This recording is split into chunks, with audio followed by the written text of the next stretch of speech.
Welcome to Popcorn Talk, featuring movie discussion, news, and interviews. Popcorn Talk, we talk movies. Welcome to a very special Scare Guy show, home edition for those of us in quarantine, which is everybody. The place for news and insider opinions from the world of horror, fan conventions, TV shows, films, and everything that's scary fun. On this week's show, we talk with Issa Lopez, the writer and director of the critically acclaimed movie Tigers Are Not Afraid, which if you have not seen it, check it out. It's coming out on DVD and Blu-ray Steelbook on May 5th. I am not Jim Fry, as you may have noticed. My name is Ben Cleaver. I am a co-host and contributor here at The Scare Guy and at theconguy.com. And joining me today to host today's very special episode of Scare Guy is Carrie Lane. Carrie, hi, how you doing? What's up? Glad to be here to talk about this movie because there's a lot to discuss. And of course, as always, we have Cheeseman on the couch. Which, Cheese, are you on an actual couch today, or is that a love seat? It's like a large size chair, so it's about as close as we can get. It's a very comfy It's looking very cozy. chair. Yeah. And there you go. And of course, our producer, Ryan Nilsson, is joining us today. Ryan, what's going on, buddy? And y'all, so excited to be talking with an incredible filmmaker on the Scare Guy today. It's a really exciting episode. It is, and we're very excited to be here today. So a real quick rundown of the film Tigers Are Not Afraid, which we're covering today with the director and writer Issa here. Tigers Are Not Afraid is a haunting horror fairy tale set against the backdrop of Mexico's devastating drug wars. It follows a group of orphan children, and these actors that they got for this film are mind-blowingly unbelievable. The children are unexpectedly given 3 magical wishes. As they run from the cartel that murdered their parents and the ghosts that haunt them, they must decide how to use this special gift to save their own lives and the people they love. Acclaimed by critics and filmmakers alike, Guillermo del Toro has called Tigers Are Not Afraid an, quote, unsparing blend of fantasy and brutality, innocence and evil. And Entertainment Weekly called it one of the best horror films of 2019. It also has a 97% on Rotten Tomatoes, which is unbelievable. Issa Lopez, welcome to the Scare Guy, and we are so happy to have you here. How are you doing today? I am super happy to be here and doing the final lap, which is the physical release of the movie, and it's been a crazy, beautiful journey. I'm very happy. Thank you. Yeah, absolutely. And this film originally was released in 2017, is that correct? Yeah, at the end of 2017, it opened in Fantastic Fest in Austin. And the thing is, that was after an entire year of trying to get the movie in every major festival you can think around the world: Berlin, Sundance, South by Southwest, Tribeca, all of them. It got rejection after rejection after rejection. And after an entire year, it was either giving up on the movie or having a moment of realizing that it has this whole supernatural side to it. It is a horror movie. And maybe it was genre fans rather than art house fans. And it connected with genre fans enormously. And eventually the art house people came to see what the hell they were talking about, and the movie happened. It was beautiful. Right. And I think something about this film, exactly what you're saying, it somehow blends the horror genre style with art house style. I was in, when Jim told me, oh, we're going to have this writer director on the show. She wrote and directed this movie. Here's a link so you can watch it, so we can talk about it. I had no knowledge of this movie prior. My apologies. So I wasn't sure what to expect. And I was like, well, it's an indie film. It's a horror film. Like, how good's it going to be? And then I start looking it up and I'm like, oh, this actually has people talking about it on a fairly major scale. I mean, Del Toro alone, I know he kind of loves to get into more obscure indie stuff, but you kind of know when he starts, picking things out, it's going to be pretty good. So I watched it and I was so impressed. It's beautiful, it's poignant, it's scary, but in this really this way that really affects your emotions as you watch it. And I was just really I don't want to say I was really impressed in a way of being like, well, I had low expectations, but I was really just impressed and I really, really enjoyed it. So that's my review of it. Luke, Carrie, do you want to jump in with anything? Yeah, sure. Carrie, go first. Oh yeah, well, I definitely would echo ditto because often with independent horror, it is really a mixed bag of what you're gonna get. And after watching this film, it definitely has the film festival, like really intelligent kind of style of a movie, but I really enjoyed the supernatural elements to it because then I'm a huge genre fan. So I was like, all right, because it would be an interesting story as is if that wasn't part of it, but that just kind of made it cooler for me as a fan watching. And yeah, the kids really grab you and bring you into this world, and they were just so fascinating to watch what they were going through and what they were willing to do or not willing to do. So I was glad to watch it. And I'm kind of glad I went in with like no expectations whatsoever. Like, hey, we're going to talk about this movie. I'm like, okay, cool. And watched it, I was like, oh, this is really good. Thank you. It's that's part of the packages. It is a surprising movie, and that was the intention. I every day that when I sit down to write a script, the first question that I ask myself about a scene that I set out to write is how can we make this surprising? How can we make this situation, and if a scene, a character has to do A or B, or we have to deliver X amount of information, to get through that is fine. But how can we do it in a way that is surprising in a tiny measure in every scene, hopefully? So if the totality of the movie is surprising, it means that I made something right there, hopefully. And what I was going for here is to put together genres that usually you don't see together. So talking about social issues, like the children that are affected by the gang war in all of Latin America, really, and doing it through a ghost story and magical, supernatural realism is something that I feel I hadn't seen in cinema enough, and I could use more of it. So I always try to make movies that I would watch, that I would be curious about.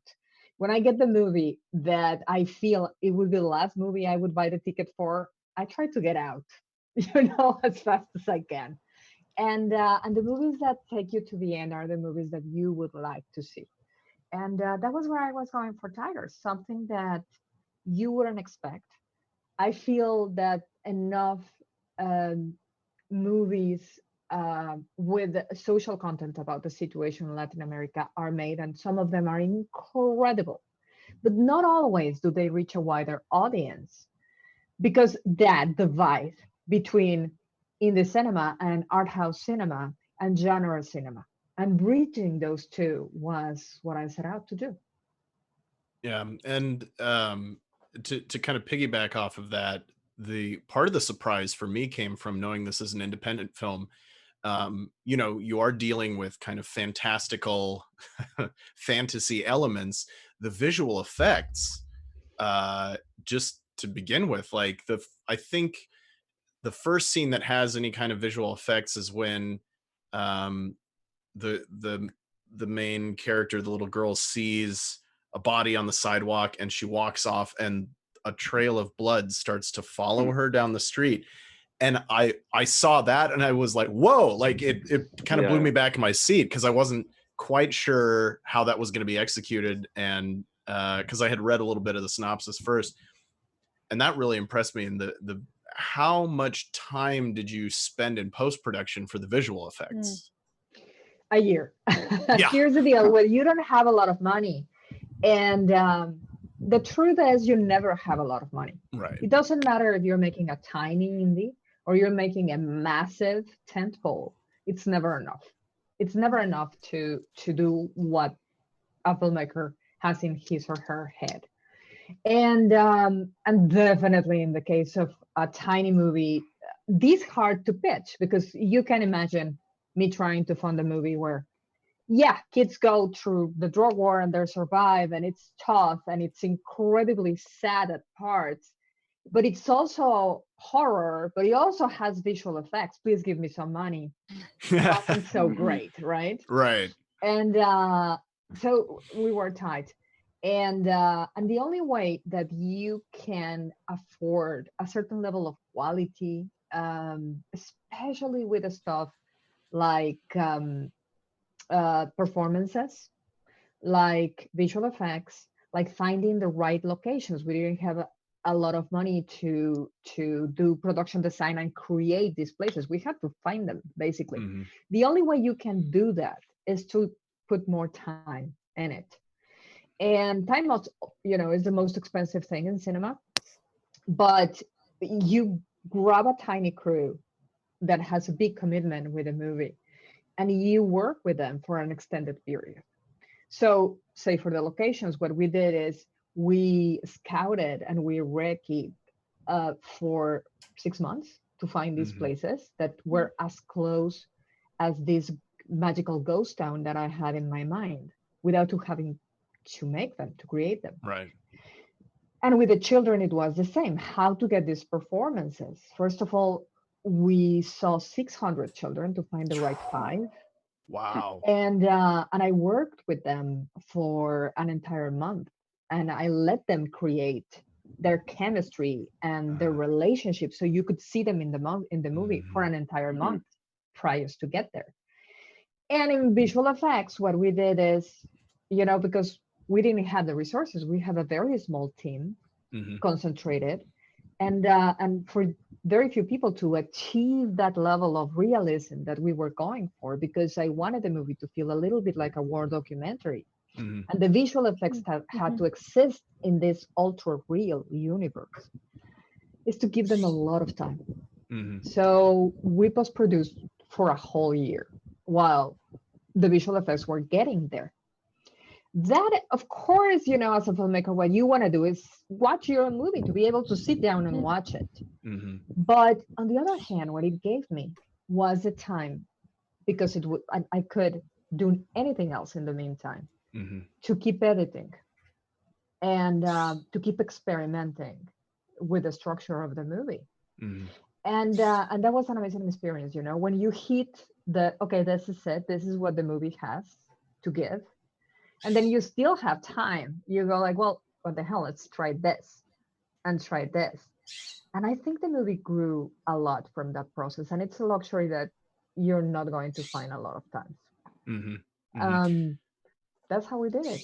Yeah. And a couple of interesting points that you made in there that I kind of picked up on, where you said, I want to make a movie that I want to go see. And as I read stuff about some of the directors that I love, and Luke, I know most of us probably love, like Spielberg and George Lucas and those guys that came out of USC in like the late 60s, early 70s, or around that time period. They came into Hollywood saying, we want to make the movies that we want to watch. And that's where you got Jaws, as we can see behind Luke there, and Jurassic Park on his hat, and that sort of thing. Well, And so much universal here. Yeah. A direct Tigers is a direct descendant of the Goonies. Beautiful. Yes, absolutely. How did I not even think of that? It's absolutely. It's coming from a childhood where, on one hand, I was avidly consuming the Goonies and Stand By Me, and the adventures of a gang of children that I couldn't have as a geek and a loner. And you're in good company. I know it ended up paying, right? But on one hand, it was that. On the other hand, is my father. I was raised by my father because my mom died when I was very young, which is also part of what the movie is about.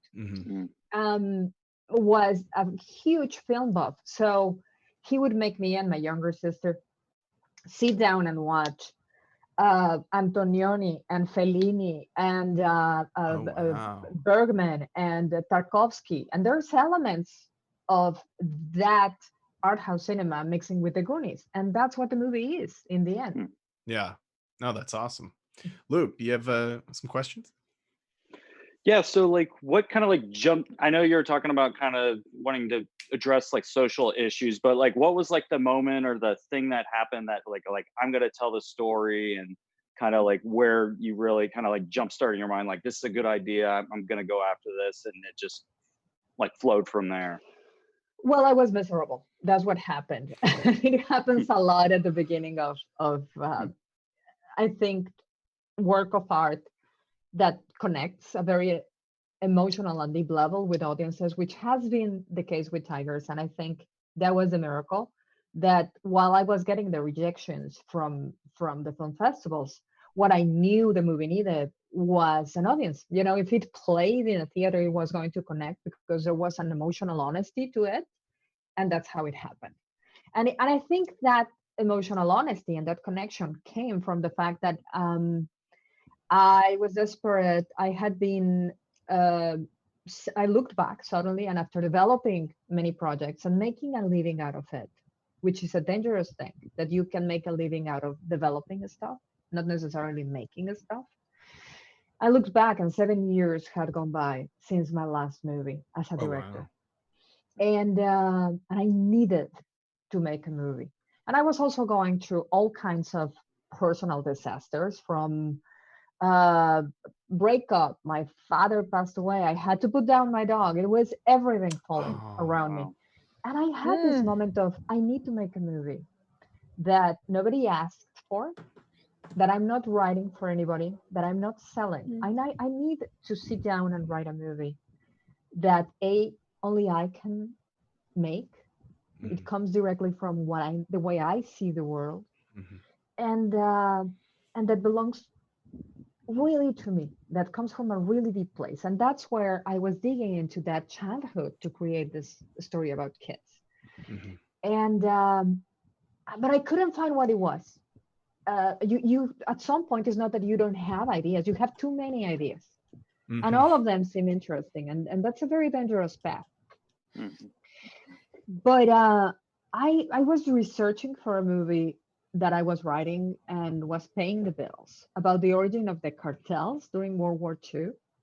And in order to do that, I was talking with historians and journalists and sociologists. And in one of those launches, I at the end of the thing, the guy just said, "Yeah, well, it's terrible how it's looking in some towns in Mexico." And I said, "Yeah."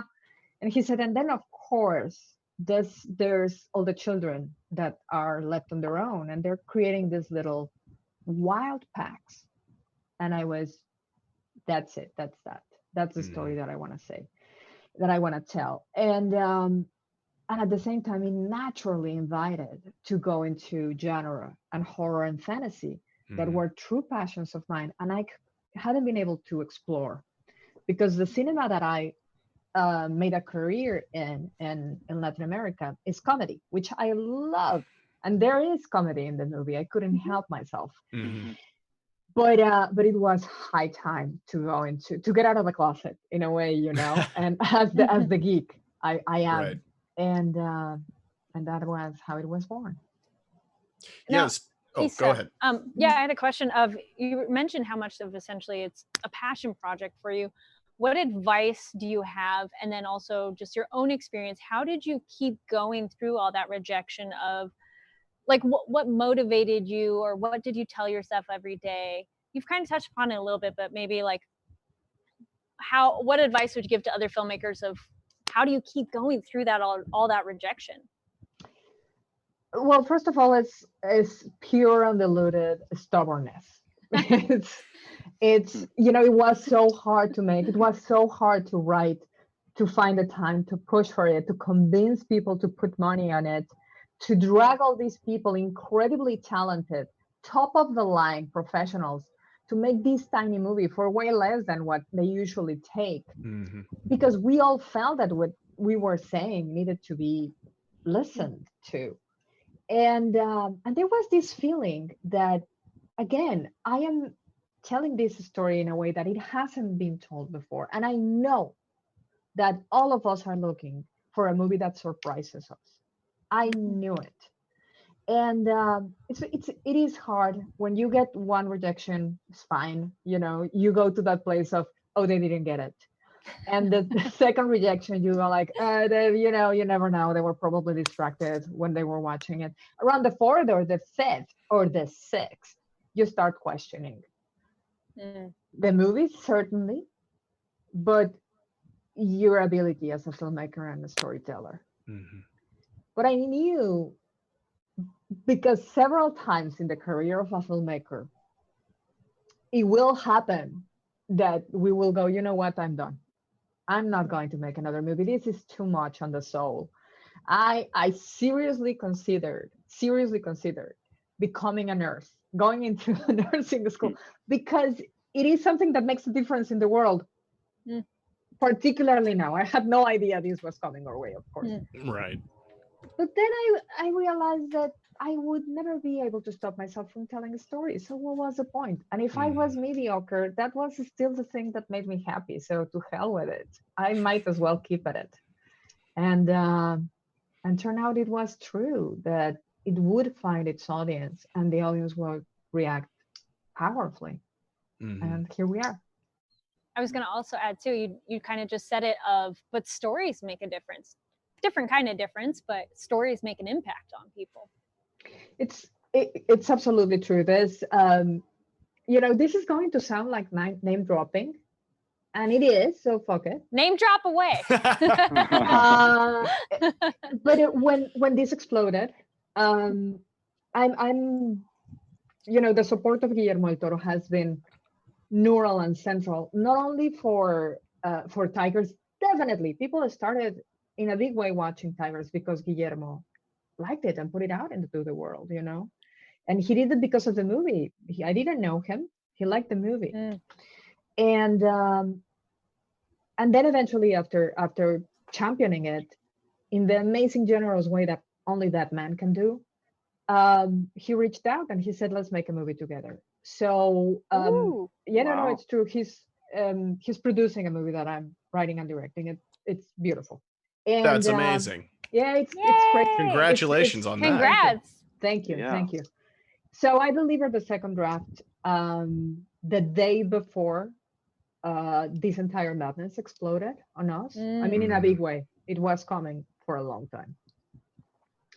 And when he got the email that I sent with the script, I said, here's this. How are you? Are you safe? And he said, I'm fine. I'm just reconsidering the role of, I'm putting different words and not quoting him precisely, but this is what he said. He said, I'm reconsidering the role of us making movies in the middle of something as big as this, when something as big as this happens. And which is, of course, so important and so true. I think not only filmmakers, all of us get to a point of questioning what the hell have we been doing with our lives in the face of something as massive as this. And I stopped for a second and thought about it and answered him that I was convinced, and I was right, that if anything was going to get us through this, was going to be the power of our storytelling. Because films and literature and comic books were not only the things that I've seen day to day keep me alive, it keeps everybody alive, and it keeps us sane. And honestly, I don't know what the hell we would be doing right now without access to stories that gives us a window into a wider world than our contained spaces, whatever they are. Yeah, there was a lot going around in the last few weeks of just like, where would you be without TV shows and movies and music and podcasts and books and comic books and things to read? Where would we be with all that? And it's absolutely true. People would be gnawing on their own legs at this point out of sheer boredom, I think. And that's that's what makes art so important and art so great, and it can affect change. And it's anywhere from just escaping our own life for 90 minutes to causing us to think and ponder on real issues. As you, I think the great thing with Tigers Are Not Afraid is, you know, the more you talk about Guillermo, I can see, knowing the type of, I don't know the guy, but knowing the type of films that he makes. Sounds like it. Yeah, exactly. Not knowing that, and being a fan of the type of films that he makes, it's not just gory slasher horror shock. It's this very visceral horror that is macabre and Victorian and disturbing in an attractive way. It's strange, and I definitely saw elements of that in Tigers Are Not Afraid when she goes into the, and the other thing you were talking about, finding the sets and the buildings and putting the visual effects into them. Another thing that reminded me of the first Jurassic Park movie from 1993, they were able to make the visual effects look so convincing because they blended dark, kind of gritty lighting with practical and computer animated, and I feel like that was executed very well in this, towards the end when she's in the abandoned building. And I'll try not to give away too much, but the little tiger, Yes. It's in the Yeah. trailer, so Comes you can out. go there. Yeah. Yeah, I guess it's been out for 3 years, no spoiler alert, but Huh. that just, you know, I know I'm looking at a computer generated character for most of that, but it just looked great, and he was adorable, but it just looked great, and I was just able to lose myself in the fantasy of it, because some independent films you see have visual effects and you're just like, that's baloney. I don't care about that. And from that adorableness to when she opens the room with the bodies in it and they're in plastic bags and you can see the faces through the bags, and just the haunting and the spirits and the visions and all that kind of stuff, it's disturbing and beautiful. I don't know, I keep going on, I'm a fan, sorry. Thank you. You had Yeah, it talked, really felt like you're seeing it from the eyes of a child, you know, Well- like the way that it was told. It was that's not by chance. Me and the DP made a very specific effort on framing the entire movie from a low angle, and it's handheld most of the movie. Not until the very end and the climax it becomes Steadicam. Before that is handheld, and it's very jumpy, and it's hiding behind the stuff, and things get in front of the frame. And the entire idea behind that is that at subconscious level, you feel, you the camera, us the audience, become the sixth kid in this gang. You're looking at the world from their angle in the jumpy way, and you're hiding behind things as they do. So so when you say it's from the eyes of a child, yes, storytelling wise, it's we don't understand why these terrible people, these adults, are taking away their parents. What's going on, really?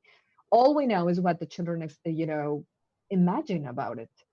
But also, it's literally, and I don't use that word a lot, is literally told from the point of view of a child. So, yeah, I'm glad that it came through. Yeah. Question. So why tigers? So what was it about like tigers like was the key animal to the story? The funny thing is there were no tigers whatsoever in that script until the very last draft. And when we were like 2 weeks away from getting to the set, again, as I was saying, I always try to find a way to make each scene from the script on something hopefully unforgettable, something striking, certainly. And I use visual references for that. So even before sitting down to write the story, when you have all these ideas for different movies, I start making these files of images that will enrich that world. And when I'm in the process of writing a script, I go through those files, finding the images that can make this or that scene unique. And for Tigers, because the movie starts in a very real world, and eventually, as the kids are escaping the gangsters, the evil guys, they get to a part of town that is abandoned, as happens in reality in cities all over Latin America, because gang violence, whole parts of towns have become ghost towns. So they get into one of these ghost towns, and my particular version of this is nature is taking back these cities, as is happening right now, by the way, you know, and it would be amazing to see a wild animal, as is happening right now, roaming the streets of this ghost town. And I thought that a zebra would be a very striking thing to be in the middle of the night, these kids walking in an empty street, at the end of the street, a zebra crossing. Again, literally, a zebra crossing. And I went to the producers with that idea, and they went out looking through the animal handlers in Mexico, and we have a couple of really fantastic ones that have worked, you know, in Apocalipto and like incredible Hollywood productions, and they couldn't find a zebra. It's not, you know, not a lot of movies that are not animation have them. Not a very popular animal. I don't know, man. But they came back and they said, but we have a tiger. And I was, wait, I mean, if you're walking down a street and a zebra goes by, it's a little dreamlike moment. If you see a tiger walking down the street, a different thing happens. Yeah. And it's a really powerful symbol. If these kids create a mythology and a lore around the idea that escaped tiger, because now we know, after watching some of us Tiger King, or at least part of it, I could only do a little of that madness. People, and especially drug lords, and they are inclined to own these animals, you know. Right. What happens when something happens to them? So the idea that there's a tiger looming in the dark in the streets becomes part of the mythos that these children live in. And it started to take space and power in the script, and eventually it became the title of the movie, and it gave me a way to start and an ending. The movie starts and ends with a tiger. So you're telling me the film was almost called Zebras Are Not Afraid. Well, I think I would have gone with Or a zebra something crossing. different. Zebra crossing, right? Zebra crossing, yeah. Well, Yeah. that is definitely a beautiful story of essentially a happy accident or a serendipitous change of events. I love that. If you stand back, even from the script process, and let things happen, if you become more of a medium for the story to manifest and let it happen, and when you're in pre-production, again, you have this idea. The climax of the movie takes place in an abandoned spa, and it's a very haunting place. But in the script, it was an abandoned doll factory, and I went with that. It's very creepy, and I went with that a movie because of its own. at the very beginning of my career, I made little segments for Sesame Street, for the Mexican version of Sesame Street. Oh, cool. Oh, wow. It was really cool. And you remember in Sesame Street, there were these mini documentaries of how books are made, or so I made one about how dolls are made. And for the life of me, you could not do a single shot that was not creepy. It was the creepiest place. So when I started writing the script, I was like, this is gonna end in an abandoned doll factory. However, when we went into production, turns out that Mexico, as probably happens in most places of the world, there's no doll factories anymore, because every doll is made in China. And all of the doll factories had disappeared and turned into something else. So we couldn't find one. So what you do is you don't cry and make people make a doll factory where all the money of the production is going to go into. You step back and watch and wait, and something will come along the way. And the place we found, it just felt wrong, which was right for the movie. And we shot there. Did any of the places you go to, did you feel or know, like, did anybody tell you ahead of time we're haunted? Yes. There were two, but one of them very particular. I mean, the spa, that spa had a very weird vibe, and the place where she finds all the bodies, it had a very large blood stain on the floor to start with. Oh, So no, true. I mean, we cleaned the hell out of all those places before shooting it, and then we had to add our own grime. But we had children Right. in the, and yeah, you're not going to risk. I mean, blood in an abandoned spa. You clean that, and then you put your own blood. right. You know. But the other place was right in the middle of the movie. There's this big section of the movie where the kids are escaping, and they take refuge in an abandoned hotel. And that abandoned hotel has a big, large lobby with a koi pond that happened by accident, and a theater, an abandoned theater. And that place is real. And I mean, the koi pond is ours. But but the theater was there, and that entire place was there, and it's a massive abandoned hotel smack in the middle of Mexico City. It's a whole massive block, and the thing is, it has been there for 60 years. The owner was a madman, a millionaire that kept on building this endless hotel and never opened it. And it's his own design. So it's a little bit like the Winchester Mansion, Right. but Mexican in the middle of Mexico City. And people don't know it's there. And it took us a while, but we got a shooting permission. And then that basement where she goes when she's running away from the guy, and she gets she finds a hiding place, which is this dark corner in a basement. That place is real. I mean, we did have to add very little there. Oh And my gosh. let me tell you, we did not shoot by night in that place, and I'm really happy we did it. It Yeah. had such a crazy vibe, let me tell you. Oh my gosh. Nice. Oh, that's intense. Yeah. That's so cool.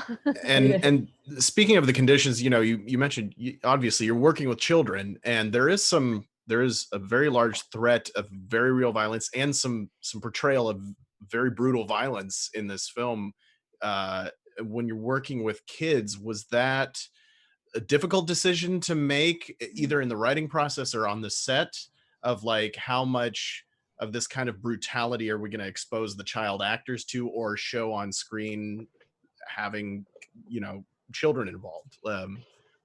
Well, because the last time I had worked with children was in Sesame Street, Right. many a year ago, Right. and it was a very different tone, So, so when I started writing, but I knew all my life, I was going to at some point write a story where children would go through the adventure, because again, this is the stuff that obsessed me when I was a kid. The reading It by Stephen King, all of that.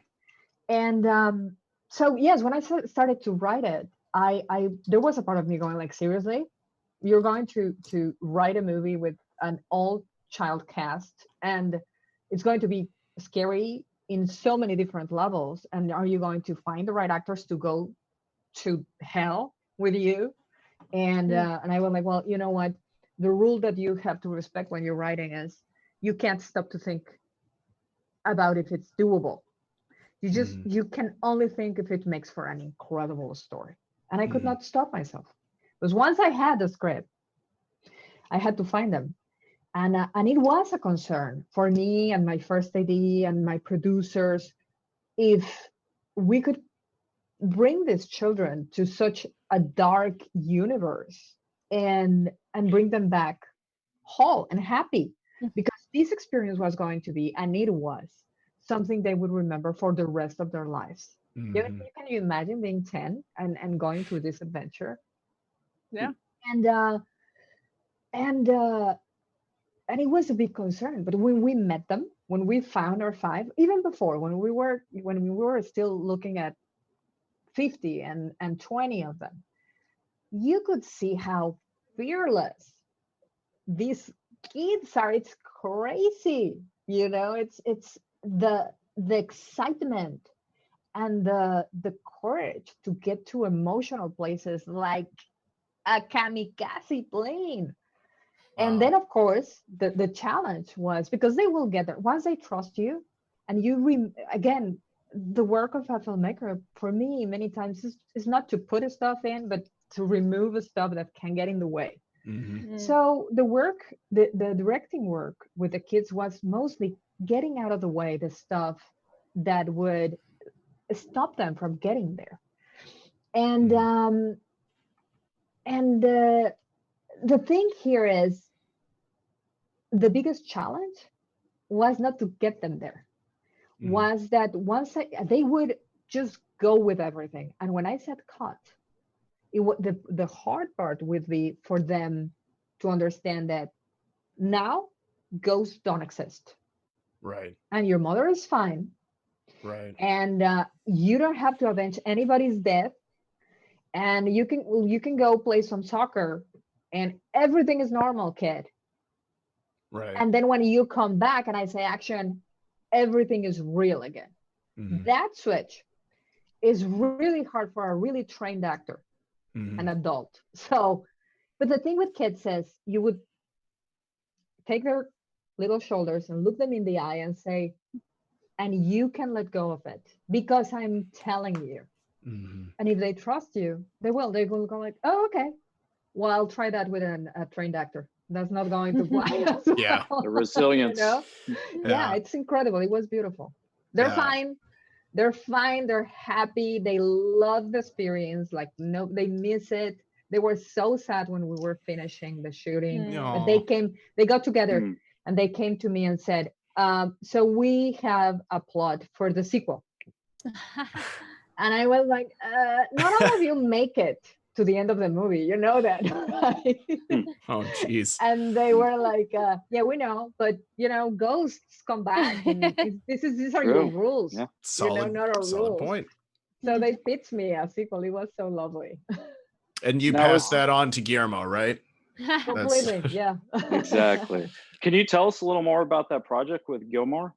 Yes. Like, is there any details of that story or what you're doing? Yes, and I can because he did. I mean, I'm usually super respectful of announcing stuff. It's an entire weird machine. But then I woke up one morning, I don't know, many months ago, and my Twitter account had completely exploded because people were reacting to the fact that Guillermo had said in an interview for Stories We Tell in the Dark or something like that. Like, yeah, I'm making a werewolf movie with Issa Lopez. Someone asked, and he said, yeah, it's a werewolf movie. It's a Western. And I was like, well, it's out. So it is a Western. It's a werewolf movie. I'm so excited about it. It's another werewolf Western. Come on. Yeah, I know. From the minds of two crazy Mexicans. That sounds amazing. Of course, I'm joking. Well, that really does sound amazing. I'm super stoked for that. I'm gonna watch Tigers Are Not Afraid again this week because that's how much I liked it. Issa, thank you so much. Unfortunately, we are out of time for today. Where can people find you on social media? I'm mostly a Twitter person, but I'm also on Instagram, and you can find me as Issa Lopez. That's ISSITA Lopez, Issa Lopez, and it's the same handler on both. And if you're gonna watch it again, the beauty of the physical release, that the DVD and the Steelbook especially, is that it comes with all the extras that as a filmmaker you always dream of. Yes. So it has a commentary that I don't completely vouch for it. I hope it's good. It was my first audio commentary in English. So it has casting sessions with the kids, and it's insane to see where they came from and where they got to. Oh, wow. It has a featurette of 35 minutes featurette of how the movie was made, how it was worked with the children. Nice. The kids speak and talk about the experience. It's so much fun. And the Steelbook in particular has an hour-long Q&A with Guillermo del Toro and me at Toronto International Film Festival, and we had a blast. That's awesome. Set designs, set pictures, it has everything. So it's got all the goodies that a collector could possibly want in a Steelbook edition. Well, Issa, thank you so much. You have been an absolute delight. Thank you. It has been an incredible honor to have you on the Scare Guy show today. And everybody out there, thank you for watching. You can find Tigers Are Not Afraid on DVD and Blu-ray Steelbook on May 5th, or streaming now on Shudder. Also, please subscribe on iTunes, YouTube, or wherever you listen, and follow to the Scare Guy and the Con Guy as well.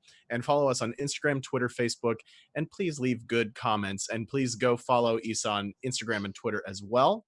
My name is Ben Cleaver. I've been your host today, subbing in for Jim Fry. And, you know, people always ask me, hey, Ben, why are you always drinking out of that red cup? Well, it's because whenever Ben Cleaver shows up, it's always a party. You can find me on all social media at Ben Cleaver. That's BenKliewer. Carrie, where can we find you? Yes, thank you. You can find me online at Carrie D. Lane. That's KARIDLANE. Thank you so much talking with us, Issa. It was really fascinating to pick your brain. Thank you. Luke, how about you? Yeah, you can find me on Twitter at Cheese on Couch, and also on the scareguy.com. Check out our Instagram, check out our Twitter. And Issa, we'd love to have you back and hear more about this werewolf Western when that's all complete. So thank you so much for joining us. Please, Thank you. Yeah, please well, come back. well, first of all, yes, but first of all, let's make it, you know, Yeah. let's get to a set, any of us. So Yeah. thank you. Exactly. Ladies and gentlemen, that has been the Scare Guy show for today/tonight. And have a scary day. No, have a safe and wonderful day. From producers Maria Menounos, Kevin Undergaro, and the entire Popcorn Talk Network, we would like to thank you for tuning in. For questions or comments, be sure to visit popcorntalk.com. I'm Sir Richard Wentworth, and this has been a presentation of the Popcorn Talk Network.